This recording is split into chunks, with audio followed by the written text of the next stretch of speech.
Gentlemen, thank you for coming. Thank you. Ush. Very good. We're going to go over some kicking drills and things like that. One of the things that I've found, just to give you a little background, Hanshi Matson is absolutely a phenomenal example because he's one of the pioneers that brought karate to the United States. And the fact that they spoke about longevity, they spoke about joints and health and things like that, it's really important because in most martial arts, the most underdeveloped aspect is kicking.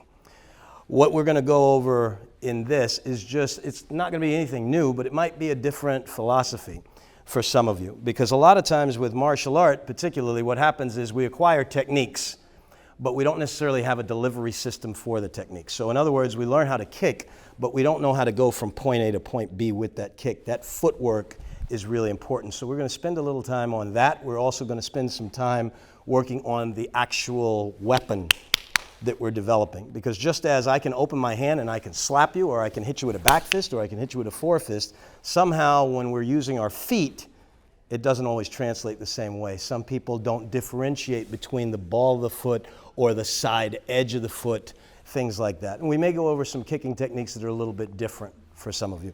Now, in order to start, let's loosen up the hips. You guys have seen bodybuilders over the years. And how ridiculous is it when you see a bodybuilder that has upper body strength, but little pencil legs, right?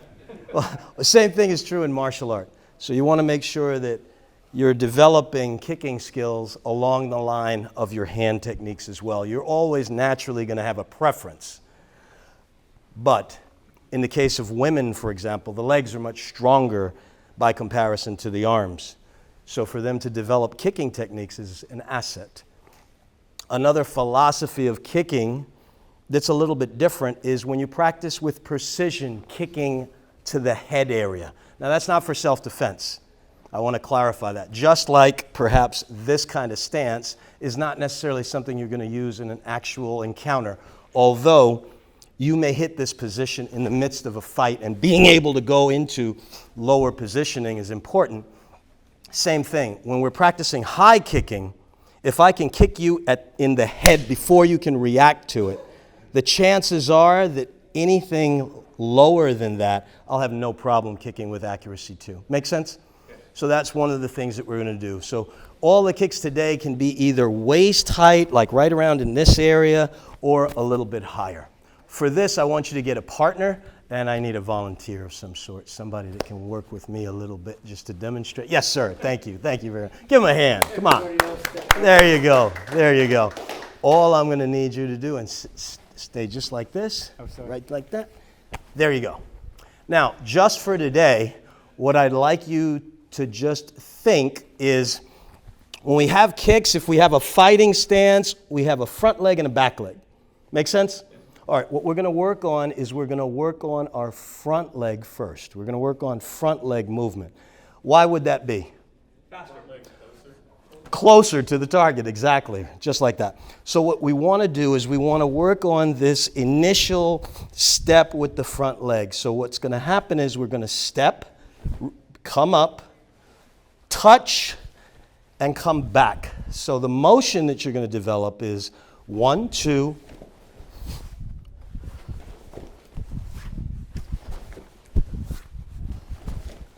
now notice, I'm not trying to work on contact yet. I'm working on accuracy and control. Because just like if I can take my hand and I can go like this with my hand, I want to be able to do the same thing with my foot. So in training, this means you can train with anybody. You can train with little kids, you can train with adults if you have that level of control. I want it right at the belt line. You know why? Not because I can't kick higher, but any ideas? It's legal if you're in a tournament. Tournament is one thing. Make your fighting stance, sir. Fighting stance towards me, towards me. Oh, sorry. Yeah, there you go. What's available? Never. Look at, turn this way. What's available? Now, in order for him to stop that kick, what does he have to do? Move his arms. He's got to block it in some kind of way. Now what's available? There you go. So think that way. This, hitting this area is almost always available because most people, they're blocking this, right? Okay, so think that way in terms of practicality. Now with your partner, do exactly what I did. One person's going to stand sideways, other person's going to stand sideways. This is because if you're throwing a roundhouse kick, you're going to end up sideways. So what I want you to do is start that way. It eliminates having to turn to throw the kick because each extra movement reduces the speed of the kick. Does that make sense? Okay, just like if I'm here and I do this to do this, no good. You want to go right to the target. Same thing. Let's get partners and do that exercise real quick. Now, for this, everybody, for this, what I want you to do is I want you to use your knee. Keep your knee nice and loose. And again, to avoid unnecessary twisting and unnecessary movement, we're staying sideways. So I'm not partially facing, I'm completely sideways. I know many of you have seen this fighting stance, yeah? Maybe from someone named Joe Louis or Bill Wallace, this kind of sideways fighting stance, very effective for sideways technique as well. So let's work from that kind of basis just for today. Lead with this, pick this up, and then keep the knee nice and light. Because in some cases, you want to throw more than one. Again, for training purposes. Okay, get going. Now let's work on something else. Same sideways position. But what I want to do is just for aerobic purposes, I'm going to move around like this. Everybody knows how to do a jumping jack, right? Yeah. Okay, so do this motion. Now do your jumping jack motion. Just like that. Yeah, without the hands. Very good. Let me show you how we use that. Okay, so I'm here. Make your fighting stance. Towards you? Yeah, towards me. Okay, now respond when you see me kick. There you go. Response. Pretty typical response, right? It's the same thing.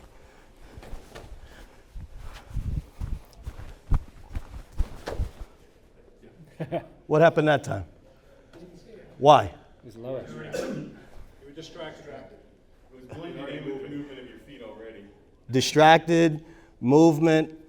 Let me tell you from a... I think it was lower. Let me tell you what actually happened. Right. I did this. Did you see his reaction? He saw me move. When I did this, I just got a foot closer to him and he didn't see me get it. So by the time he saw any movement, this was already on its way. That's why he got hit. Does that make sense? Yeah. So what we're doing in this movement is we're 1, 2, 3. 1, 2, 3. On the third one, do the kick. Practice. Again, hacking away at the non-essentials, getting rid of anything we don't need. 1, 2, 3. 3 is bring your feet together and right away up. No extra step. So that's 1, 2, 3. So I'm bouncing that foot using this motion to get that leg up. Does it make sense? Yes, sir. Okay, try it. Try it. It's the strategy of contact. Right. At the same time. So if we're here and we're squared off, all my targets are right here. Yeah. But if I'm here sideways, less. Yes. You have less to hit. So I know what's available. If you attack here, I can easily come up at the same time. Right. I can even use the momentum of your hit, boom, to take that way. Sorry. No, that's right. Absolutely. But right. yeah, especially if you're conditioned for that. Right. Or the same thing. I know that you're coming. Boom! Look, you're square. Yeah. Yeah. See, when you attack, sometimes there's going to be an advantage to being able to take your body from square into an angle, right, and then twist to make that happen. Just sometimes. Cool. Absolutely. Let's try that. You have your partner. He's going to stay sideways for me. We're going to work. This time, he's just going to do this. He can use the other hand to hold it any kind of way he wants. This is my target. Why is this my target? Any ideas? Any thoughts?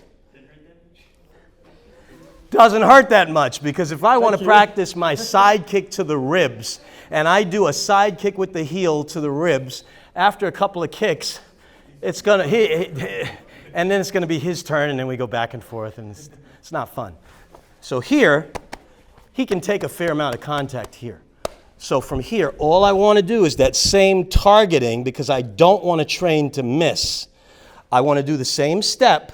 So it's 1, 2, touch, and then come back. 1, 2, touch, come back.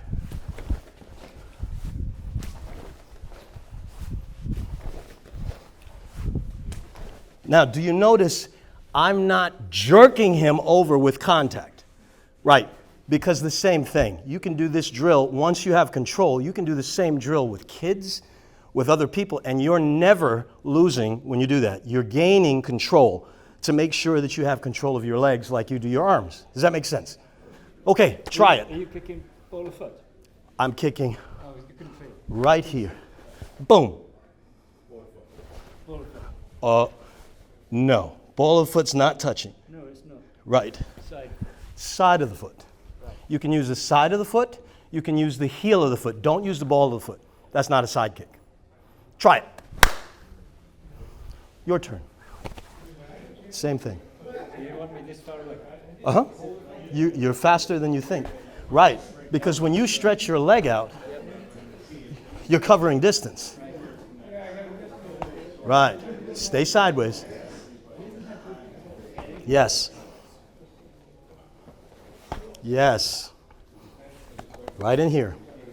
Right. Stay sideways, otherwise it's front kick. Right. Yes. Bring it higher. Yeah, I'm kicking elbow. I got it. Uh-huh. Right. So in other words, when the opponent gives you, make your fighting stance towards me.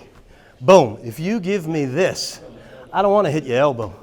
I want to go bam right here where it's open. So you got to hit with, you have to target that way so you can hit exactly where you want to go. If I want to go right above your belt, bam, it's right above your belt. If I want to go to your throat, I want to be able to use my foot with the same precision I can use my hand. If I can hit your groin with the hand, or hit your neck, or hit your temple, I want to be able to do that same thing with the foot. And that comes just through repetition and training and practice.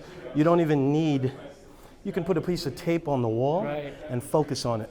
Yeah. You don't even need the contact. Right. Yeah, it's going to be good. Let's go. Good. Make sure you go both sides, meaning both legs. Yes, that's right. Yes. Now, change feet. Use the other foot. Make sure you try both legs, guys. Uh-oh, careful. Now, step with this foot first. Slow it down. Yes, yes, that's it.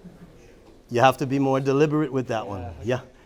Is there an injury? Yeah. Okay, okay. What I did, Ease off. But the injury's in here. Ah, So okay. I didn't realize that it would affect. Okay. I am left-footed. Work on that Yes. on your own. That'll be easier, because if you put too much into it, you don't want to risk an injury. Yeah. Yeah. Thank you. Yes. No problem. Give me just a moment. Be right back. No, touch him. This is a contact drill. So you can touch. He should feel it just about like that, but not enough that he moves, he shakes. You want to be able to control your foot. So if I'm working with you and I'm here, bam, I can just take my foot, wham, regardless of the kick, wham, wham. You can control it in that way, no matter what the level is, right? This way you can, even when you're teaching kids, because a lot of us spend a lot of time teaching kids, you can still work out yourself and work some aspect of your training when you're demonstrating things, because control is to your advantage for every technique. So I want to use my legs with the same precision I can use my hands. Make sense? Good. Okay, keep going. Go. Let's see what you got. Go. There you go. Good. Now, go a little further away and make that your first step. Right, right. Good. Good. Good. That's right. Now touch him. You know, give him a little something. That's it. That's it. Good. Good. See, remember, that first step is because when we square off here, we're a distance, right? I want to quickly get in range to do the kick, right? So that's where that little cat step becomes part of the training every time. I don't want to just go here like this. I want to go whoop. And think about it. If you're going to hit me with that hand, how do you do it? Look at that. Do it again. Now, if you're going to hit me with that foot, how do you do it? What did he do? Did you notice? Which foot did he move first? Yep. Instantly. This is what a trained eye sees when you do that. That's what it looks like. Because you're seeing this movement that's not threatening first. Now you respond. So if you have somebody that's waiting for you to move, the moment you make any kind of movement, boom, that person's ready to commit. So some fighters fight like that. They're a defensive fighter, so any movement you make, they're gonna go, right? So that's why you eliminate unnecessary movement. You have to make it so the movement that they see is minimal compared to other movement. I see, exactly, because when you move your foot, you put it right next to where the other one last was, so it's... Right, this is the step. This is the step. 1, 2. So now, from here, now it's all reach. Because see, if I'm here, I'm not threatening you because you know I'm too far away to kick. Once I change that distance, now you're going to get hit because my leg can reach you now. Right. And with self-training and practice, I know exactly how far to be away. In other words, I know this is too far. Oh, I can hit him from here. Watch. All I do is take this foot here. Bam! Now, just like I'm doing this for safety, I could do this. Same direction, same thing. So it's also teaching you your own range. How far can I be away when I do that first step? And do it with speed. Just like eventually with boxing or any kind of hand movement, how far can I stand away? Boom, and then come in. How far can what's my range, individual range? Makes sense? Right. Part of it is technique, learning how to do the technique. The other part is learning the footwork with the technique. And the footwork brings the body behind it. See, because I can hit a person, bam, right? But if I'm moving and I hit, boom, the body comes behind it. Same thing with kicking. Go ahead, boss. How are we doing, guys? I really enjoyed it. I really enjoyed your presentation. Oh, thank you. That was good. What do we got? 2 old guys trying to kick above the waist. Go. Okay. Do your thing. See, the interesting thing is you can turn this into waza just as easily because your leg kicking and all of it applies the same way. Because if I can quickly move, that adds to the power of the kick. Right. Yeah. That's right. That's right. Just the targeting. Yes. That's right. Good. This is a guy a year and a half ago came along. Boy, if it's easier, target. See, I can still, I'm not damaging his joint. I'm still working on my accuracy.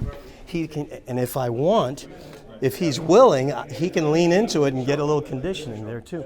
But it's very important when you do the legs to make sure of the structure. Make sure don't stay away from the joints, all of that. Technique. Yeah. That's right. See how much more control that is? That's it. Excellent. How are we doing? There you go. Yeah, man. I don't want you having a hip thing. Jam that hip up. Yeah. That's it. Yeah, there you go. There you go. There you go. You're on camera. Good.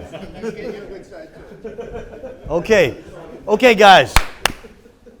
The first one we did was sideways stepping in, and I went right here at his belt line. The second one we did, I'm going right for here.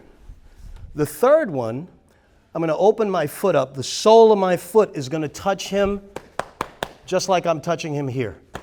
Now you got to articulate your foot because you don't want to hit him with the heel to the spine. So use control. But the idea of that is the reverse roundhouse kick, or some people will call it the hook kick. So 1, 2, that's our step, 3, back. 1, 2, 3, back. Same thing. You don't want to jerk your opponent around. You want to monitor your contact. So all you're doing is just like this, just like that. No soreness, no problem. Make sense? Let's go. Thank you. Let's try. Yeah. Yeah. Okay. Turn this way. Is this the good leg?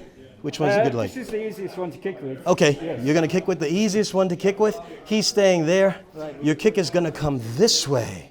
So 1, 2, boom. And we're doing this Oh. with the sole of the foot. Yeah. Yeah. You maybe. That's right. Now, try to keep the same motion. So in other words, once you've practiced this a little bit, when you do this, the opponent won't know what's coming. They won't know if it's this, or it's this, or it's that. So the same knee. Same knee raise. All the time. So in other words, this is what's getting drilled in each time. That's getting drilled in each time. I got you. So if I want to hit him to the solar plexus, it comes that way. Straight in comes that way. Hook kick, that way. It's all coming from the same. I don't want to go here and then have this wide movement. You can do that, and there's a time for that. But for this, just keep it nice and tight so all three look the same. So this is just like when you do this, that kind of thing. You don't know where. You don't know if it's here or back fist. Same thing with the knee. Think of the knee as the elbow for the legs. It's the same thing. Elbows and knees go together. Try. Mm-hmm. Yes. That's it. Now open your foot. So what you want to do, turn that way. What you want him to feel is this. Just like that. See how it goes? Boop, and just back. Boop, just like that. Here. Boop. Boop. Boop. I'm not attacking here, because if I take the heel and I go here and here, you'll be talking about it next week.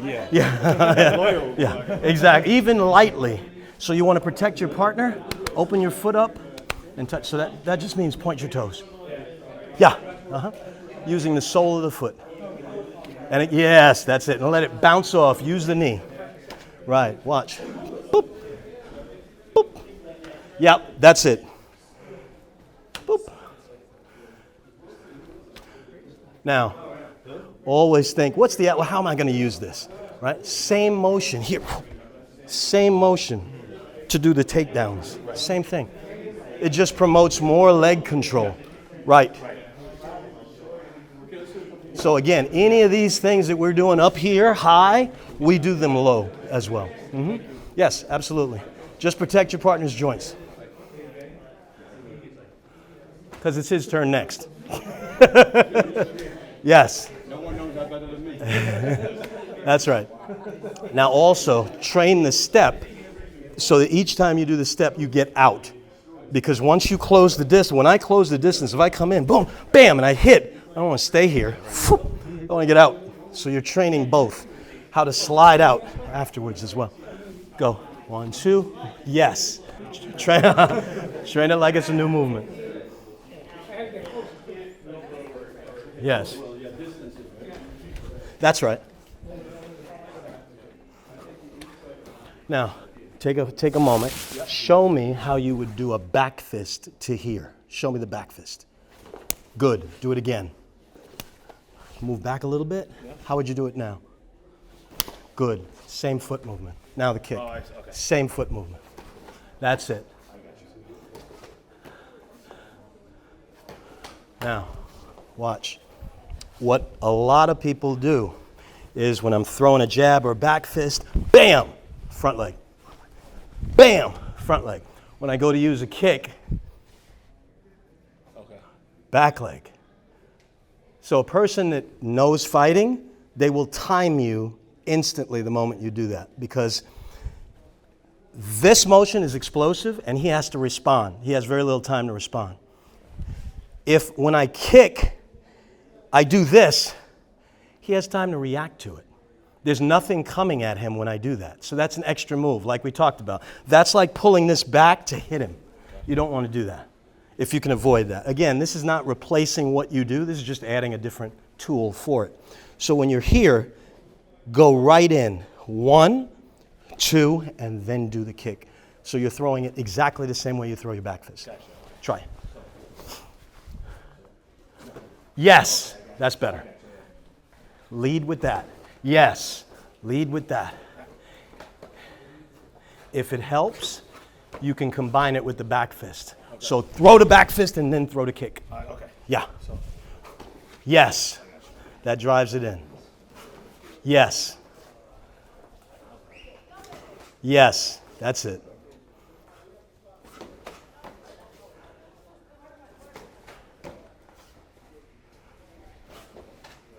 Good.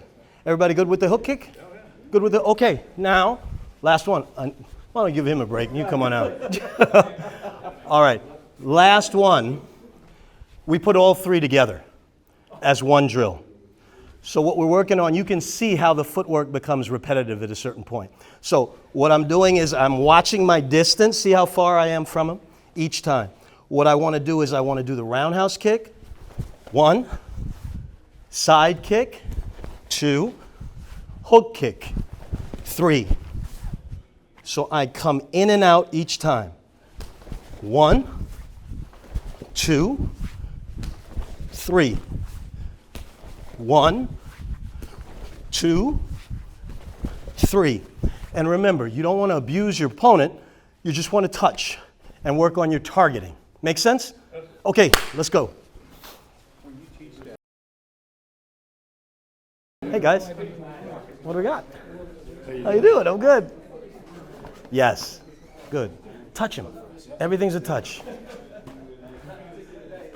That's right. You UECHI guys like to touch. Come on, give me. No, we like to hit, but it's the touch part that's getting us. He said lightly touch. Well, adjust it. If he wants contact, you do it. That's it. If both of you want contact, that's cool. Yes. 30 plus years of contact we got with each other. There you go. There you go. At least, right? Yeah. Just put the contact where you want it. That's right. That's right. Yeah, Jim and I used to teach together the same class. Oh, well, there you have it. You're so precise. Oh, Like everything. thank you, Sensei. Thank you. Trying. Just trying. That little stutters. Yeah. We got to work on that a little bit. Yeah. And that explosive.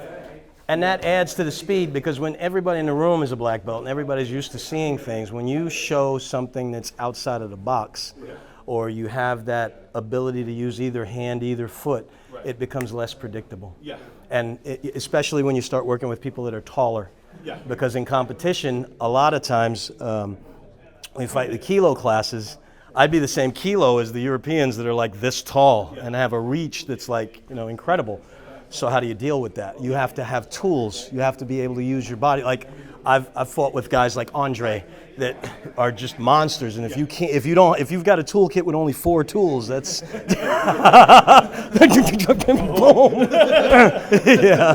yeah. So that's why it fits in. And again, the same thing, the same principles the Sensei was talking about longevity, structural alignment, all of that. When most people do their side kick, it's actually a roundhouse kick with the side edge. It's not actually a side kick. See, the motion of a side kick. It's basically just a stomp. Exactly. The only difference, if I'm stomping or I'm going this way, right?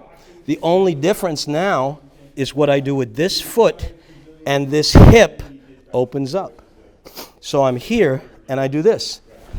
Now when I'm here, the sole of my foot, the heel of my foot is facing my opponent. That's where the power comes from. Oops. I am so sorry. Okay. Yep, you're good. Okay. But that's where the power comes from. Otherwise, it's going like this. Because most people throw a side kick and it's like that. That's a roundhouse kick. That's not a side kick. Side kick's direct, just like a front kick's direct, and a back kick is direct. A lot of people throw a back kick, and when they throw the back kick, what do? They turn the hip. A real back kick, you locate the target, but your toes should be down. And again, I'm not against any other way of doing it, but it's kicking backwards, almost like a donkey kick. You know, they don't open the hips up and turn. You don't do that. It's you know, you got to get out of the way of that. But the idea is glance, locate the target, but you're kicking behind you. So that's the idea. And again, structural alignment, if you pay attention to those details, you're not going to burn out your hips. And that's what happens with a lot of people from years of doing motions that aren't natural. See, there's nothing unnatural about this. So as long as you keep to natural motions, you'll be in better shape.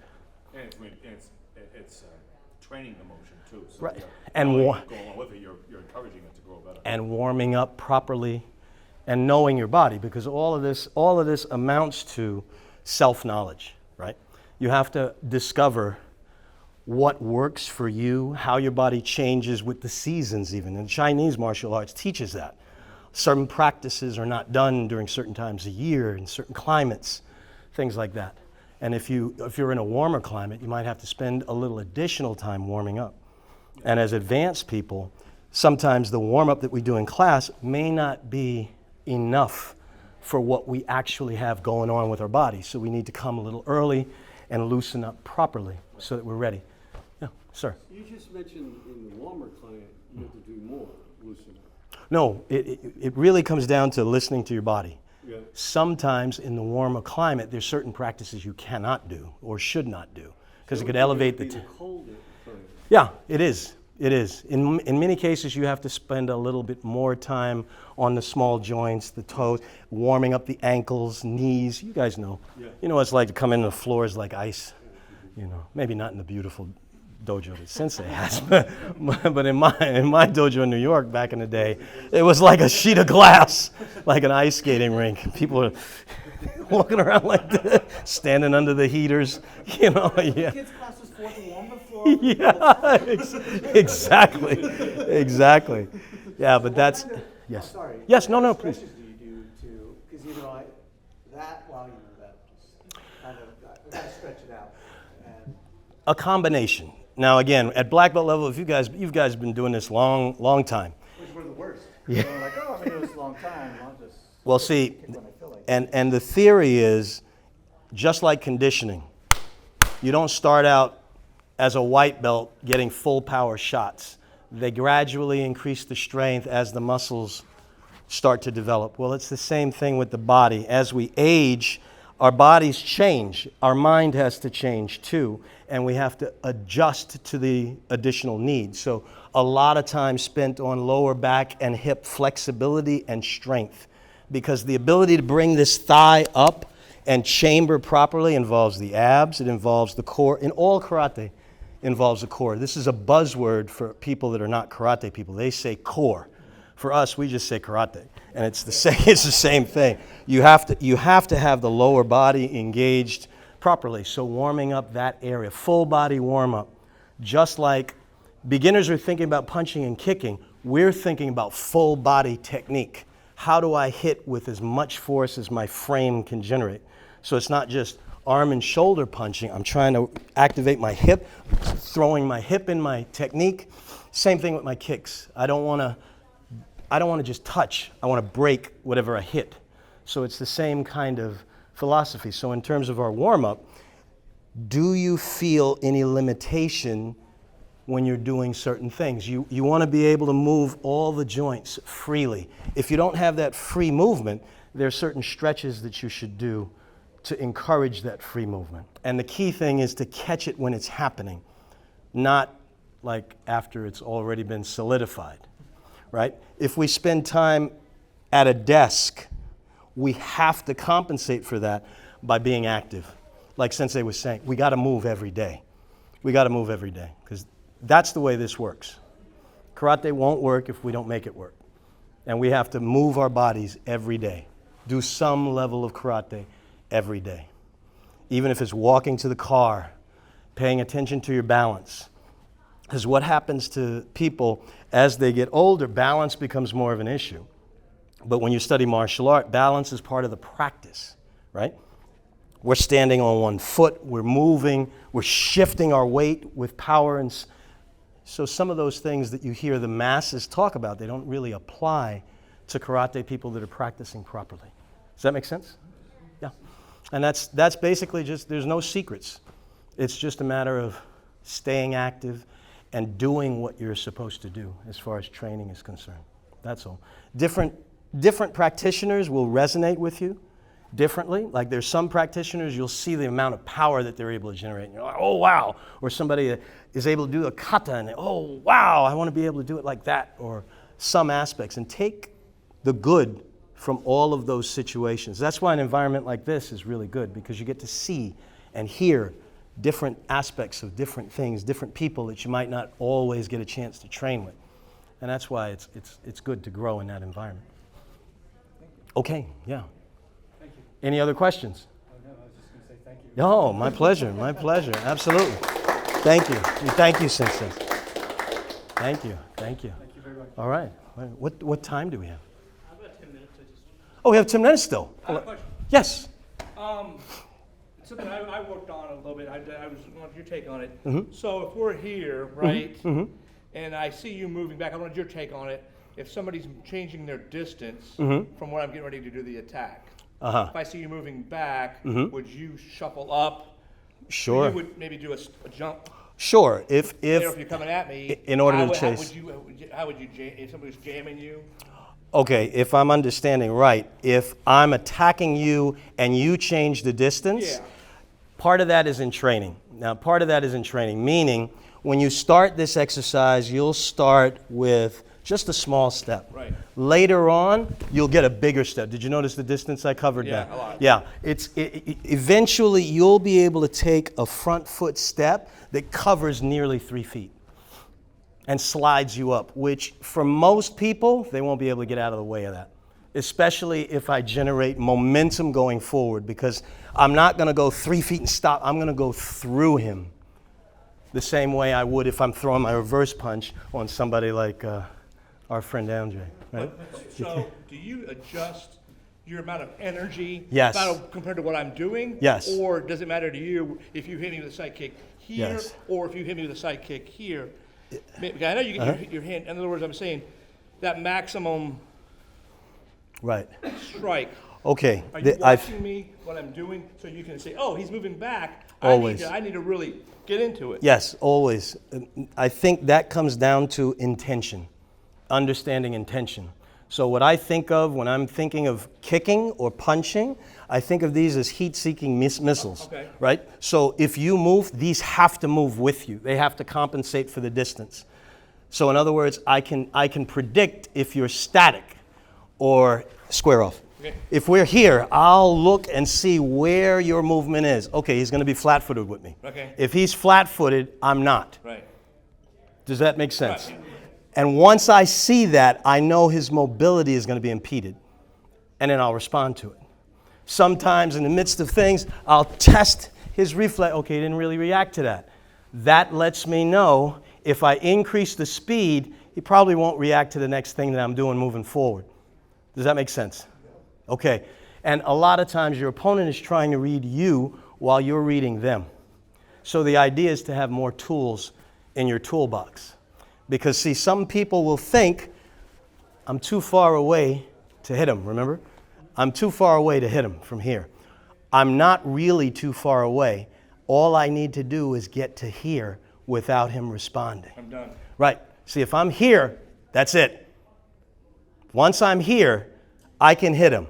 Now in training, it's there, just a touch. If it's not training, it's here or here or here. Any one of those. Does that make sense? But we're working on that footwork, and again, you have to have the ankles and the knees ready to do that and start with small steps. Never go into the big stepping before you've gotten the smaller step mastered, because you put too much stress on the joints that way. Does that make sense? Yeah. I'm moving sideways. I want to make sure that this kind of movement becomes second nature, because it can aggravate the knees if you're straining to do it. That's one reason a lot of boxers, they stay on the balls of their feet. They concentrate on that footwork a lot and that mobility. Unless they're a certain type of boxer that doesn't move very much. They like getting hit. Yeah, that's it. Great question. Yes, sir. So we were just talking about the step and cross. Yes. Instead of just sliding Yes. the full step. No problem. You like that? No, yes, yes. That helps with penetration too. Yeah, yeah. Again, this is just an often underdeveloped step. That's why I show it.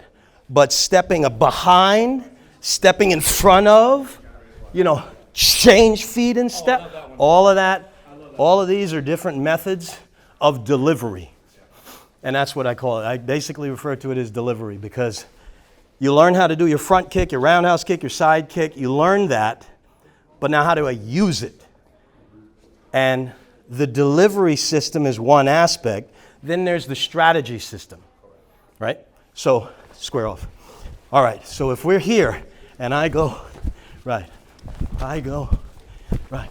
What am I seeing? What am I training him to do? Yeah. Right. Yeah. So if I'm here, every time. I know it's dead. Exactly. I know it's dead. Oh, what happened? Hand drop down, head to Right. He did this and then this. So what am I doing like this? That's the idea. I want to make sure to keep him alert, to let him know I'm moving. Better move with me. And that's how you keep your partner honest too in training. Make sense? Good. Good questions. Good questions. I hope some of this is useful. Yeah, good. Yes. I'm glad. Yes. Now again, a couple of you mentioned a tournament and things like that. Different philosophies about that kind of thing. Now, your own personal fighting system, always develop that.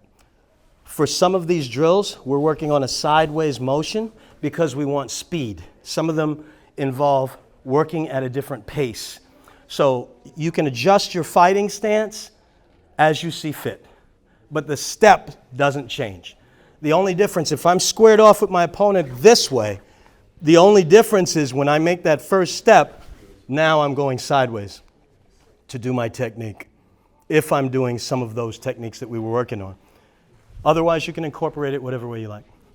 But I find for me, because of my frame, in order to generate front leg power as much as possible, that kind of motion is very important to study and understand, along with the kicking motion itself.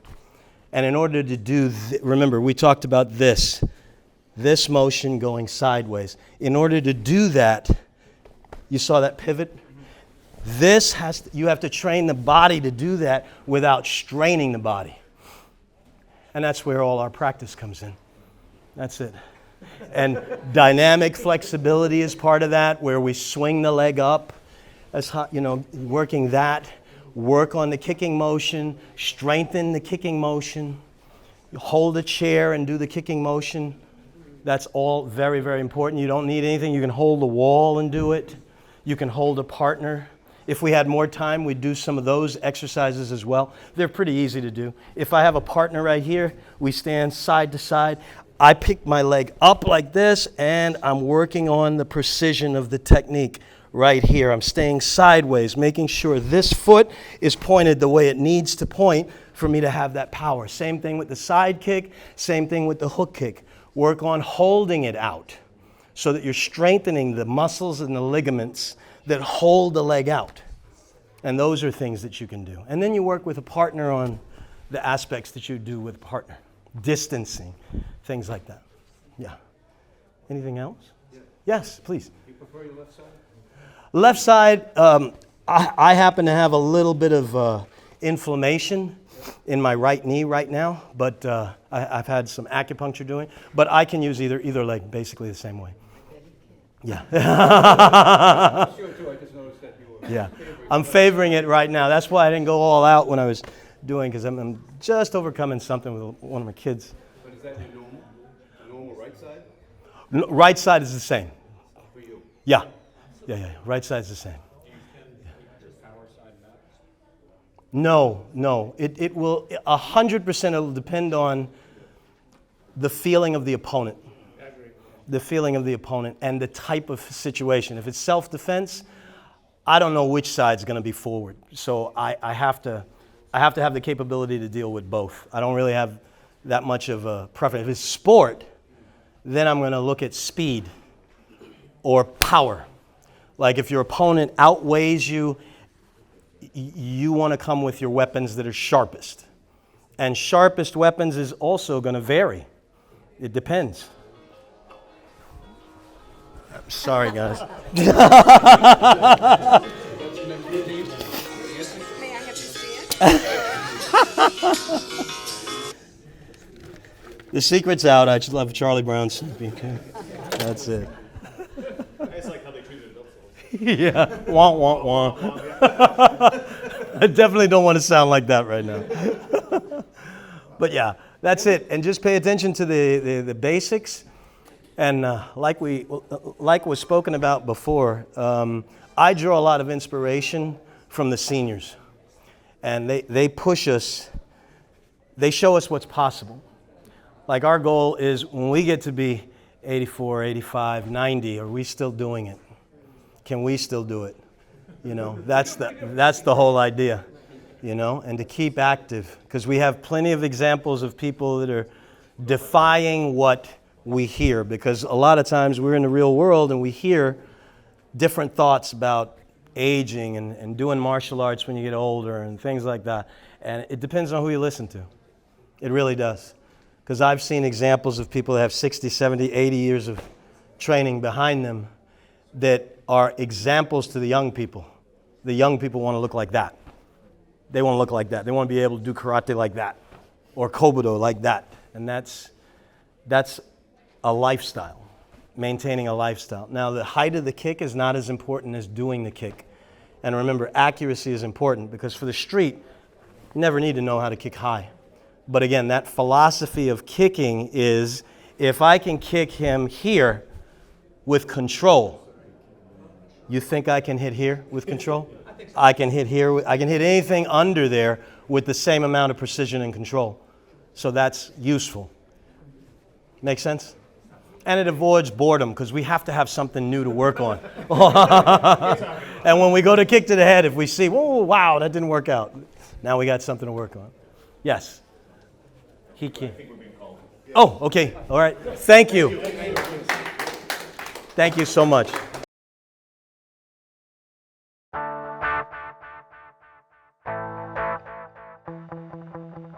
Please don't forget to like and subscribe to LiveDanD.